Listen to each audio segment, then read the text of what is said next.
साहेब 10 वर्षापूर्वी पेट्रोलचे भाव 70 रुपये होते, आज 100च्या पुढे गेले। 10 वर्षांपूर्वी जे सोनं 26,000 ते 28,000 रुपये होतं, आज 1,14,000च्या पुढे गेलं। तुम्ही कुठलीही वस्तू घ्या, तिच्या किमतीत 30% जास्त वाढ गेल्या 10 वर्षात झाली। नोकरदारांचे पगार वाढले। आमदारांचा पगार 10 वर्षांपूर्वी 50,000 ते 80,000 रुपये प्रति महिना होता, तो आता 1 लाख ते 3 लाखापर्यंत पोहोचला। म्हणजे सरासरी 250% वाढ झाली। पण शेतकऱ्यांची काय अवस्था आहे? 10 वर्षापूर्वी ज्या कांद्याला सरासरी 25 रुपये किलोचा दर होता, त्याचा भाव आज 10 रुपये किलो झालाय। जे सोयाबीन 10 वर्षांपूर्वी 4,000 ते 4,500 रुपये क्विंटल होतं, त्याचे भाव आजही तेच आहेत। साहेब, ही परिस्थिती फक्त शेतकऱ्यांच्याच बाबतीत का?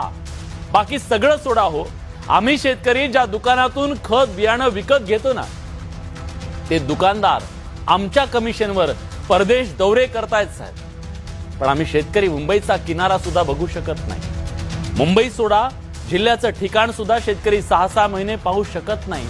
इथल्या शेतकऱ्याची आर्थिक परिस्थिती आहे। आमचं हे गाऱ्हाणं तुमच्या कार्यक्रमात नक्की मांडा, असं म्हणत त्यांनी फोन ठेवला। राज्यातला शेतकरी आज अस्वस्थ आहे, त्याच्यावर अक्षरशः आभाळ कोसळलं। रानावर, शिवारावर, गावावर दुःखाचे ढग दाटून आले। या काळात जिथं डोलणारी पिकं आणि पक्ष्यांचा चिवचिवाट असावा ना, तिथं स्मशान शांतता आहे। शेताचा जणू मसनवाटा झालाय।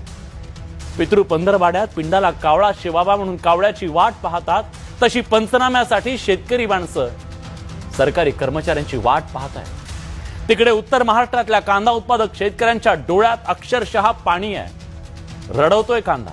मार्च महिन्यापासून तळहाताच्या फोडासारखा जपलेला कांदा रस्त्यावर उकिरड्यात फेकून द्यायची वेळ आली। 1 क्विंटल कांदा पिकवण्यासाठी 1,500 ते 2,000 रुपये खर्च येतो, असं सरकार स्वतः सांगतंय।